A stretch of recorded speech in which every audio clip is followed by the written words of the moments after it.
আরজি করের নির্যাতিতা? দেখুন, প্রথমেই বলে রাখি, তিনি হচ্ছেন রত্না দেবনাথ।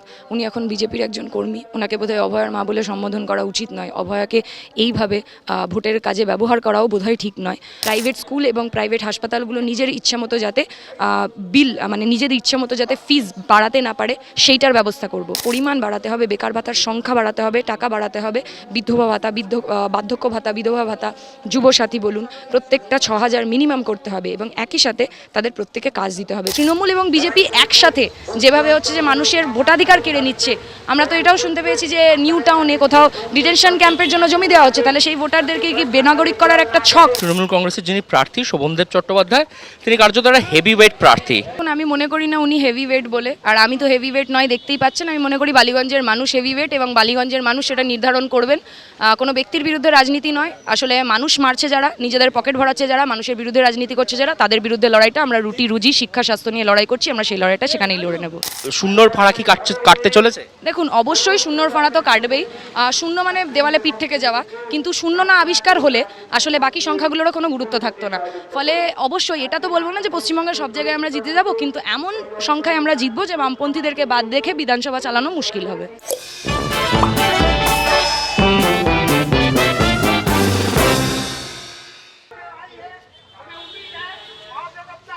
वोट दे करके उनको जिताइएगा।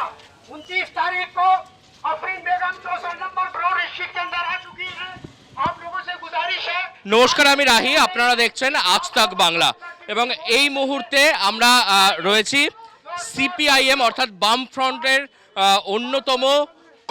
অন্যতম সবথেকে কনিষ্ঠতম প্রার্থী আফরিন বেগম, তার সঙ্গে আমরা একেবারে সরাসরি আফরিনের সঙ্গে কথা বলবো এবং তার থেকেই জানার চেষ্টা করব এত কম বয়সী একটা লড়াই, সেই লড়াইয়ে নেবে ঠিক কেমন লাগছে। আফরিন, আজ তাক বাংলায় অনেক অনেক স্বাগত আপনাকে। এই যে লড়াই, এই লড়াই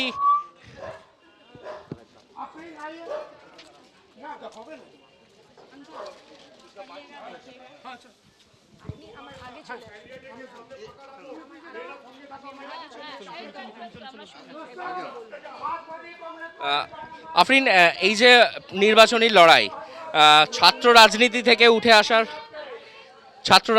উঠে আসার পর একেবারে সরাসরি ময়দানে লড়াই, কতটা চ্যালেঞ্জিং তোমার কাছে? দেখুন, এইবারে মানুষের জন্য লড়াই করা, সেই মানুষের জন্য লড়াইটা লড়তে নেমেছি, সেটা চ্যালেঞ্জিং, কিন্তু মানুষের যে বিপুল আশা, ভরসা, বিশ্বাস পাচ্ছি, ভালোবাসা পাচ্ছি, সেটা অতটাও কঠিন হবে না বলে মনে করছি। এই যে এলাকার কথা তুমি বলছো, তুমি একেবারে ঘরের মেয়ে, তো ঘরের কি অবস্থা, বালিগঞ্জের কি অবস্থা? দেখুন, বালিগঞ্জের এই মুহূর্তে দাঁড়িয়ে, পশ্চিমবঙ্গের বাইরে তো নয় বালিগঞ্জ, ফলে বালিগঞ্জ আসলে হচ্ছে পশ্চিমবঙ্গের ভেতরেরই একটা জায়গা এবং এখানেও যেমন স্কুলের সমস্যা রয়েছে, এখানেও যেমন হচ্ছে যে একাধিক জায়গায় হচ্ছে যে আমরা দেখতে পাচ্ছি যে স্কুলগুলো বন্ধ হয়ে গেছে। সেখানে দাঁড়িয়ে হচ্ছে যে আমরা চাইছি স্কুলগুলোকে খোলাতে। যদি বামপন্থীরা বালিগঞ্জ বিধানসভা কেন্দ্রে ফিরে আসে, তাহলে এই বালিগঞ্জ থেকে যেতে, তাহলে আমরা সমস্ত সরকারি স্কুলগুলোকে খোলাবো, সেখানে যে সমস্ত ছাত্ররা ড্রপ আউট হয়ে গেছে তাদেরকে ফেরাবো। একই সাথে যে সরকারি হাসপাতালগুলো, স্বাস্থ্য কেন্দ্রগুলো যেভাবে সেই অঞ্চলগুলোতে খুবই বাজে অবস্থা, পরিকাঠামোর উন্নত নেই, সেইগুলো আমরা করব, পরিকাঠামোগত উন্নত করব, যাতে সরকারি হাসপাতালগুলোতে প্রত্যেকে নিজেদের সঠিক চিকিৎসা পায়। একই সাথে আমরা বালিগঞ্জ বিধানসভা কেন্দ্র থেকে যদি আমরা জিতি, পশ্চিমবঙ্গের একাধিক জায়গা থেকে যদি আমরা জিতি, আমরা বিধানসভায় বিল পাশ করাবো, যে বিল প্রাইভেট স্কুল এবং প্রাইভেট হাসপাতালগুলো নিজের ইচ্ছামতো যাতে নিজেদের ইচ্ছামতো যাতে ফিজ বাড়াতে না পারে সেইটার ব্যবস্থা করব। একই সাথে আমরা বিভিন্ন আমাদের অঞ্চলে যে বয়স্ক মহিলারা রয়েছেন, সেই বয়স্ক মহিলা পুরুষ যারা একা থাকেন, যাদের ছেলেমেয়েরা বাইরে থাকে, তাদের জন্য 24 ঘন্টা একটা কুইক রেসপন্স টিম বানাবো, যাতে তাদের সমস্যা পড়লে সেই সমস্যা তাদের সমাধান করা যায়। মহিলারা অসুরক্ষিত বোধ করলে আমাদের কুইক রেসপন্স টিম সেখানে পৌঁছাবে এবং তাদেরকে সুরক্ষিত স্পেসে পৌঁছে দেবে। অ্যাপের মাধ্যমে সিগন্যাল পাঠানো হবে। আমরা এগুলো ডেভেলপ করার চেষ্টা করছি, আমরা বামপন্থীরা সেগুলো নিয়ে কথা বলছি। আমরা বলছি যে আমরা যদি দায়িত্বে আসি, বালিগঞ্জের কোনো ছেলে মেয়ে বেকার থাকবে না, প্রত্যেকের হাতে কাজ থাকবে। বেকার ভাতার পরিমাণ বাড়াতে হবে, বেকার ভাতার সংখ্যা বাড়াতে হবে, টাকা বাড়াতে হবে, বিধবা ভাতা, বার্ধক্য ভাতা, বিধবা ভাতা, যুবসাথী বলুন, প্রত্যেকটা 6,000 মিনিমাম করতে হবে এবং একই সাথে তাদের প্রত্যেকে কাজ দিতে হবে। বেকার ভাতার সাথে কাজের কোনো বিরোধ নেই এবং ন্যূনতম মজুরি 26,000 করতে হবে। আফরিন, তুমি তো নিজে একটা ছাত্র রাজনীতি থেকে উঠে আসা একজন ব্যক্তিত্ব, শিক্ষাকে নিয়ে তুমি খুবই ওয়াকিবহাল। এলাকার স্বাস্থ্যর পরিকাঠামো কীরকম রয়েছে? স্বাস্থ্য মানুষজন ঠিকঠাক পাচ্ছেন? দেখুন, আপনি যদি নিজেই জানেন, আরজি করার অবস্থা জানেন, একজন পিজিটি ইন্টার্ন, তিনি নিজে ডাক্তার, হলেন, তার মৃত্যু হলো, তার বিচার আমরা আজও পাইনি। একই সাথে একজন রোগীর পরিবারের সদস্য, তিনি তার ছেলেকে ডাক্তার দেখাতে এসে লিফটে আটকা পড়ে মৃত্যু হয়েছে। আবার আরেকজন বয়স্ক, তিনি ট্রমা কেয়ার সেন্টারে ভর্তি ছিলেন, ঠিক জায়গায় খোলা হয়নি বাথরুমটা, অন্য জায়গায় তাকে বাথরুমে যেতে হয়, সে সেখানে পড়ে গিয়ে মারা যায়। ফলে আপনি রোগী হন, রোগীর আত্মীয় হন, নিজে ডাক্তার হন, এই সরকারি হাসপাতালে গেলে আপনার মৃত্যু নিশ্চিত হয়ে যাচ্ছে, যেখানে তার জন্ম মানে তার আরেকটা প্রাণ ফিরে পাওয়ার কথা ছিল। ফলে সরকারি স্বাস্থ্য ব্যবস্থাটা পুরোপুরি ভেঙে পড়েছে। নামেই সুপার স্পেশালিটি, কাজে নয়। আমরা কাজে সুপার স্পেশালিটি বানাতে চাই এবং সরকারি বিনিয়োগ ঘটাতে চাই, সেই স্বাস্থ্য ব্যবস্থা যাতে নাম্বার 1 স্বাস্থ্য ব্যবস্থা সরকারি জায়গায় মানুষ পায়, সেটার জন্য লড়াই করছি। স্বাস্থ্য নিয়ে কথা বললাম, তুমি অভয়ের কথাতে এলে। আরজি করের নির্যাতিতা, তার পরিবার একসময় তারা বামপন্থীদের সঙ্গে আন্দোলনে নেমেছিলেন, তোমরাও সেই আন্দোলনের শরিক ছিলে। পরবর্তীতে তিনি একবারে ফুল মানে পদ্মপ্রার্থী হয়ে দাঁড়ান। এ বিষয়ে তোমার কি অভিমত? দেখুন, প্রথমেই বলে রাখি, তিনি হচ্ছেন রত্না দেবনাথ। উনি এখন বিজেপির একজন কর্মী। ওনাকে বোধহয় অভয়ার মা বলে সম্বোধন করা উচিত নয়। অভয়াকে এইভাবে ভোটের কাজে ব্যবহার করাও বোধহয় ঠিক নয়। ওনার ব্যক্তিগত মতামত যা খুশি হতে পারে, যে কোনো দলের উনি সমর্থক হতে পারেন। অভয়াও কোন দলের সমর্থক ছিল আমরা জানতাম না, কিন্তু আমাদের একাধিক নেতৃত্ব গাড়ি আটকে ছিল। এইরকম কোনো নির্যাতিতা, এরকম কোনো ভয়াবহ ঘটনা যেখানেই ঘটবে, তার রাজনৈতিক পরিচয় বাদ দিয়েই আমরা সবসময় এরকম লড়াই আন্দোলনের পথে থাকব। আপনাদের এই দলের একজন প্রাক্তন কর্মী, তিনি এখন দলবদল করেছেন, প্রতিকুর রহমান। তিনি বিভিন্ন জায়গায় বলতে গিয়ে বলছেন বিজেপিকে ভোট নয়, হয় তৃণমূলকে দিন, না হয় তৃণমূলকে না দিলে সিপিএমকে দিন। তাহলে কি প্রতিকুরের মধ্যে কি এখনও সিপিএমকে নিয়ে এখনও সেই সফট কর্নারটা রয়েছে? কি মনে করছেন? দেখুন, যিনি ব্যক্তি স্বার্থকে বেশি গুরুত্ব দিয়ে, নিজের আদর্শ বিসর্জন দিয়ে মানুষের স্বার্থকে গুরুত্ব দেননি, তাকে নিয়ে বোধহয় সময় নষ্ট করার কোনো মানে হয় না। বামপন্থীরা লড়াই করছে, বামপন্থীরা লড়াই করবে মানুষের রুটি রুজি, শিক্ষা, স্বাস্থ্য নিয়ে। আফরিন, এসআইআর নিয়ে কথা হচ্ছিল। বালিগঞ্জ এলাকায় এসআইআরে প্রায় 23 লক্ষর কাছাকাছি নাম বাদ গেছে। তার মধ্যে প্রায় 23,000, মাফ করবে, 23,000-এর কাছাকাছি নাম বাদ গেছে। তার মধ্যে 18,000 প্রায় মুসলিম। তো এই ভোট ব্যাংকটা কাদের, কি মনে হচ্ছে? দেখুন, আমি মনে করি না কোনো মানুষ হচ্ছে যে কারোর কেনা ভোট ব্যাংক। সেইভাবে যেভাবে তৃণমূল বা বিজেপি ট্রিট করার চেষ্টা করে যে কেউ কারোর ভোট ব্যাংক, সেটার বিরুদ্ধে আমাদের লড়াই। তো যেভাবে বেছে বেছে প্রান্তিক মানুষের নাম বাদ দেওয়া হচ্ছে, বিজেপি সেটা করছে এবং তৃণমূল সেইটাই চেষ্টা করছে। তৃণমূলও গ্রেড বি অফিসার ঠিক টাইম মতো না দেওয়ার কারণে লজিক্যাল ডিসক্রিপেন্সি নামে এতজনের নাম বাদ গেল। সেটার বিরুদ্ধেই আমরা লড়াই, আমরা ট্রাইব্যুনালে কেস করছি। কিন্তু যেইভাবে ভোটাধিকার বাদ গেছে, সেটার বিরুদ্ধে আমরা লড়াই করছি এবং ভোটাধিকার যাতে কারোর ভোট না বাদ যায়, সেটার জন্য আমরা কেস করছি, ফ্রিতে লড়াই করছি, লয়ার টিম নিয়ে হেল্প ডেস্ক বসাচ্ছি। এবং তৃণমূল এবং বিজেপি একসাথে যেভাবে হচ্ছে যে মানুষের ভোটাধিকার কেড়ে নিচ্ছে, আমরা তো এটাও শুনতে পেয়েছি যে নিউ টাউনে কোথাও ডিটেনশন ক্যাম্পের জন্য জমি দেওয়া হচ্ছে। তাহলে সেই ভোটারদেরকে কি বেনাগরিক করার একটা ছক, যেটা বিজেপি করেছিল, সেটাও তৃণমূলই করছে। তো সেইটা মানুষের চোখের সামনে এসে যাচ্ছে, মানুষ তাদের বিরুদ্ধে অবশ্যই নির্বাচনে ভোট দেবে। আপনি ডিটেনশন ক্যাম্পের কথা বলছেন, তার মানে কোথাও বকলমে গিয়ে কি সিএ এনআরসি লাগু হতে চলেছে রাজ্যে? অবশ্যই, যেভাবে আসামে আমরা দেখেছিলাম বিজেপি যেটা করেছিল এসআইআর করার পর, সেটাই পশ্চিমবঙ্গে যখন ডিটেনশন ক্যাম্পের জন্য মমতা ব্যানার্জি জমি দিয়ে দেয় এবং এতজনের ভোটাধিকার নাম বাদ চলে যাওয়ার পরেও তিনি কোনো বড় প্রোটেস্ট করেন না, আন্দোলন করেন না, 5 দিনের নাটক করা, ধর্নামঞ্চ করে উঠে যান, তখন সেটা থেকে সেটা স্পষ্ট হয়ে যায় যে বিজেপি যেটা করার চক্রান্ত পশ্চিমবঙ্গে করেছে, মমতা ব্যানার্জি বকলমে একদম সেটাই করছেন। এবারে বামেদের আসন সংখ্যা কি হতে পারে? শূন্যর ফাঁড়া কি কাটতে চলেছে? দেখুন, অবশ্যই শূন্যর ফাঁড়া তো কাটবেই। শূন্য মানে দেওয়ালে পিঠ থেকে যাওয়া, কিন্তু শূন্য না আবিষ্কার হলে আসলে বাকি সংখ্যাগুলোরও কোনো গুরুত্ব থাকতো না। ফলে অবশ্যই এটা তো বলবো না যে পশ্চিমবঙ্গের সব জায়গায় আমরা জিতে যাব, কিন্তু এমন সংখ্যায় আমরা জিতবো যে বামপন্থীদেরকে বাদ রেখে বিধানসভা চালানো মুশকিল হবে। আফরিন, একেবারে তুমি ছাত্র রাজনীতি থেকে উঠে এসেছো। এখানে ছাত্র রাজনীতি, সেই রাজনীতিবিদ আফরিন এবং আফরিন বেগম, এই দুয়ের মধ্যে সিমিলারিটি বা ডিসিমিলারিটিস কি রয়েছে? দেখুন, আমি আমার ছাত্র রাজনীতি করে যে এক্সপিরিয়েন্স হয়েছে, প্রচুর কিছু শিখেছি, প্রচুর লড়াই জিতেছি, প্রচুর লড়াই হেরেছি, কিন্তু অনেক কিছু শিখেছি। সেই শেখা থেকেই আমি আমার রাজনীতির, এই মানুষের জন্য রাজনীতি, বড় লড়াইয়ের ময়দানে রাজনীতি করতে এসেছি। মানুষের আশীর্বাদ নিয়ে সেই রাজনীতিটা করব। তরুণ তুর্কি এবং সবথেকে কনিষ্ঠতম প্রার্থী আপনি, সেখানে দাঁড়িয়ে চ্যালেঞ্জটা কি আরও বেশি, নাকি এটা একটা অ্যাডভান্টেজ? দেখুন, আমি তো মনে করবো অ্যাডভান্টেজ, কারণ যারা বয়সে বেশি, আমাদের থেকে অনেক বেশি বয়স্ক, তারা এই গরমের মধ্যে কতটা দৌড়ঝাঁপ করতে পারবেন আমার জানা নেই। তারা সুস্থ থাকুন, এই শুভেচ্ছা রইল। কিন্তু আফরিন বেগম জনপ্রতিনিধি হিসেবে প্রত্যেকটা মানুষের কাছে দৌড়াচ্ছে, তাদের সমস্যা তাদের মুখে শুনছে, লড়াই করছে। এরকম একজন জনপ্রতিনিধি হওয়া উচিত বলে আমি নিজে মনে করি। ফলে আমি সেটা হওয়ার চেষ্টা করছি, সেই লড়াইটাই লড়ছি।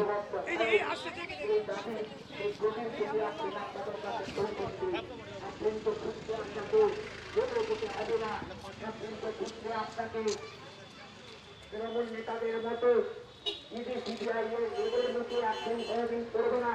আপনিকে আপনি প্রতি মাসে একবার করে দরবার করবে আপনি ওয়ার্ড কমিটি মিটিং করে মানুষের দাবি দেওয়ার শুনবে এবং আচ্ছা আফরিন, এই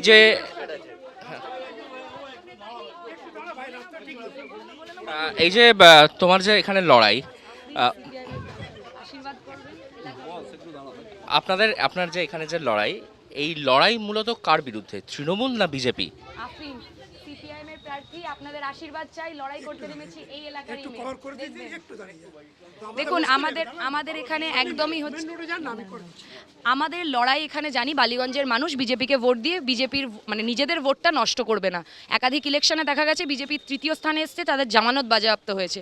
ফলে বালিগঞ্জের মানুষের এই মুহূর্তে জানে যে কিভাবে তৃণমূল বিজেপি মিলেমিশে একাকার হয়ে মানুষের বিরুদ্ধে রাজনীতি করছে। লড়াইটা এই মুহূর্তে তৃণমূলের বিরুদ্ধেই, সিপিএম একদম দ্বিতীয় স্থানে রয়েছে।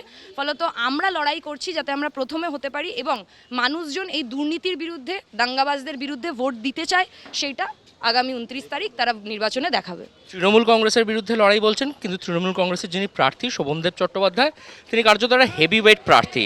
তো সেক্ষেত্রে দাঁড়িয়ে আপনার লড়াইটা কোথাও গিয়ে কি একটু কম পড়ে যাচ্ছে, নাকি লড়াইয়ের যা মার্জিন, মানে লড়াইটা আরও অনেকটা বেশি কঠিন হয়ে দাঁড়াচ্ছে? দেখুন, আমি মনে করি না উনি হেভি ওয়েট বলে, আর আমি তো হেভি ওয়েট নয়, দেখতেই পাচ্ছেন। আমি মনে করি বালিগঞ্জের মানুষ হেভি ওয়েট এবং বালিগঞ্জের মানুষ সেটা নির্ধারণ করবেন। কোনো ব্যক্তির বিরুদ্ধে রাজনীতি নয়, আসলে মানুষ মারছে যারা, নিজেদের পকেট ভরাচ্ছে যারা, মানুষের বিরুদ্ধে রাজনীতি করছে যারা, তাদের বিরুদ্ধে লড়াইটা আমরা রুটি রুজি শিক্ষা স্বাস্থ্য নিয়ে লড়াই করছি। আমরা সেই লড়াইটা সেখানেই লড়ে নেব। নির্বাচনের একটা নতুন এজেন্ডা দেখা যাচ্ছে, পোলারাইজেশন। একেবারে পাড়ায় পাড়ায় প্রচার সারছেন, কিন্তু একেবারে দিনে রাতে আফরিন বেগম সিপিআইএম প্রার্থী, তিনি কিন্তু প্রচার সারছেন। একেবারে সরাসরি আমরা আফরিনের সাথে কথা বলছি। আফরিন, এই যে একটা আমরা রাজনীতির এখন নতুন ট্রেন্ড দেখতে পাচ্ছি, পোলারাইজেশনের ট্রেন্ড, সেক্ষেত্রে দাঁড়িয়ে আপনাদের কি বার্তা থাকবে?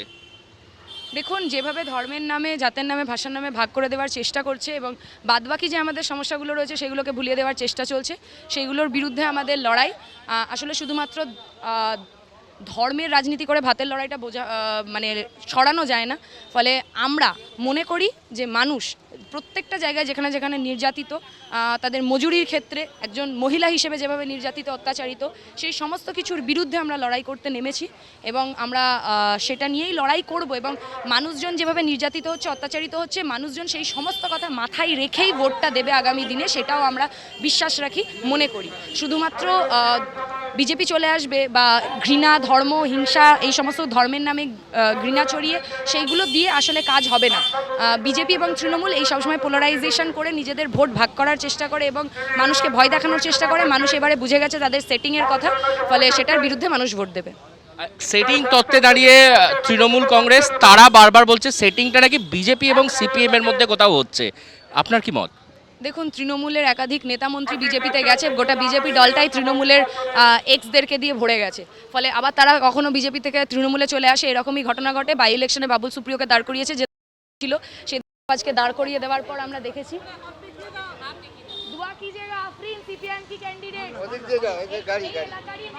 আপনাদের আশীর্বাদ চাই, দেখবেন। ফলে যেভাবে দাঙ্গাবাজ, এক বাবুল সুপ্রিয়র মতো দাঙ্গাবাজকে হচ্ছে যে সেই মুহূর্তে দাঁড়িয়ে দাঁড় করিয়ে দিয়েছে, আমরা বুঝতে পারি যে আসলে কারা সেটিং করছে, একে অপরের সহায়ক পরিপূরক হচ্ছে। ওয়াকফ বিল বিজেপি যেটা করেছিল সেটা হচ্ছে যে এখানে পশ্চিমবঙ্গে লাগু করেছে মমতা ব্যানার্জি, কিন্তু এর আগে বলেছিল ওয়াকফ নিয়ে কোনো প্রোটেস্ট করতে দেবে না, ওয়াকফ বিল নাকি আসতে দেবে না, সেটাই করেছে। একই রকমভাবে ওবিসি সার্টিফিকেটের দুর্নীতি করেছে, একই রকমভাবে এসআইআর করেছে, সেখানে একাধিক প্রান্তিক মানুষের নাম বাদ গেছে, তারপরে মমতা ব্যানার্জি কিছু করেনি। ফলে আমরা দেখতে পাচ্ছি বিজেপি যেটা চাইছে তৃণমূলই সেটা করছে, সহায়ক ভূমিকা গ্রহণ করছে, আর বামপন্থীরা এদের দুজনের বিরুদ্ধে লড়াই করছে। এই বামপন্থীদের লড়াইয়ে আপনি কতটা এগিয়ে দিদি? দেখুন, আমরা প্রত্যেকেই লাল ঝান্ডার কর্মী এবং লাল ঝান্ডাটা ধরে লড়াই করি মানুষের রুটি রোজগার, স্বাস্থ্য, শিক্ষা নিয়ে। ফলে আমরা সেইটা নিয়েই একজন কর্মী হিসেবে যতদূর এগিয়ে যাওয়া যায় মানুষকে সঙ্গে নিয়ে সেই লড়াইটা লড়ছি। মমতা বন্দ্যোপাধ্যায় এসআইআর ইস্যু নিয়ে বারবার তিনি শীর্ষ আদালতে গিয়ে পৌঁছাচ্ছেন, সেক্ষেত্রে দাঁড়িয়ে আপনাদেরকে টার্গেট করা হচ্ছে প্রত্যেক কটা বিষয়ে, যেখানে দাঁড়িয়ে বলা হচ্ছে নাকি আপনারা এসআইআর ইস্যুতে কোনোরকমভাবে সরব নন, এটা নিয়ে আপনি কি বলবেন? দেখুন, মমতা ব্যানার্জি কী বললো সেটা নিয়ে খুব একটা যায় আসে না। আমরা আমাদের আমাদের লয়ার্স টিম নিয়ে ট্রাইব্যুনালে মামলা করছি। ফ্রিতে যে সমস্ত মানুষদের ভোটাধিকার কেড়ে নেওয়া হয়েছে সেগুলোর বিরুদ্ধে লড়াই করছি। আমরাই সবার প্রথম বলেছিলাম যে এসআইআর যখন করা হবে সর্বদলীয় বৈঠক ডাকা হোক, সব দলকে নিয়ে বৈঠক করে প্রত্যেকটা মানুষের ভোটাধিকার সুনিশ্চিত করা হোক। কেরলের মতো একটা জায়গায় যেখানে কোনো মানুষের নাম সেইভাবে বাদ গেল না, শুধু মৃতর ভোটার ভুয়ো ভোটারের নাম বাদ গেল, কেরল যদি করে দেখাতে পারে তাহলে পশ্চিমবঙ্গ কেন করে দেখাতে পারলো না? মমতা ব্যানার্জি নিজের ব্যর্থতা ঢাকার চেষ্টা করছেন। উনি ব্যর্থ, এই ওনার প্রশাসনও ব্যর্থ।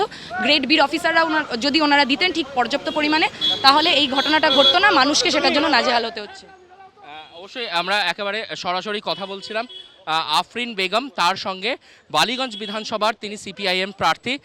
একেবারে জয়ের লক্ষ্যে কিন্তু তিনি এগিয়ে চলেছেন, একবারে দিন রাত এক করে মানুষের কাছে একবারে ঘরে ঘরে তিনি এখনও প্রচার সারছেন এবং সেই প্রচার সারার সঙ্গে সঙ্গে তিনি মানুষের কাছে পৌঁছাচ্ছেন, মানুষদেরকে বার্তা দিচ্ছেন স্বাস্থ্য, শিক্ষা, চাকরি, এলাকার মানুষের উন্নয়ন, এই সবকে লক্ষ্য রেখেই কিন্তু আফরিন বেগম তিনি কিন্তু তার এই যে নির্বাচনী লড়াই সেই লড়াই লড়ছেন। এবং তিনি বলছেন যে সব থেকে হেভিওয়েট যদি কিছু হয়ে থাকে তাহলে কোনো বিরোধীরা নয়, হেভিওয়েট হচ্ছেন এলাকার মানুষ। একই সঙ্গে আফরিনের মুখে শোনা গেল কিন্তু ডিটেনশন ক্যাম্প এবং সিএ এনআরসি নিয়েও কথা। তো এই সব কিছুকে বজায় রেখেই কিন্তু একেবারে নির্বাচনের ময়দানে বামেদের যে প্রার্থীরা সেই প্রার্থীরা রয়েছেন এবং একেবারে বামেদের যে তরুণ তুর্কি, সেই তরুণ তুর্কির অন্যতম কনিষ্ঠ একজন বলা চলে যিনি প্রার্থী আফরিন বেগম বালিগঞ্জ বিধানসভা থেকে তিনি লড়াই করছেন। ফলাফল 4 তারিখ, মানুষের রায়, মানুষ রায় জানাবে। তবে তার আগে একেবারে চূড়ান্ত পর্যায়ের যে প্রচার, সেই প্রচারে একবারে নিযুক্ত এই বামেদের তরুণ তুর্কি আফরিন বেগম।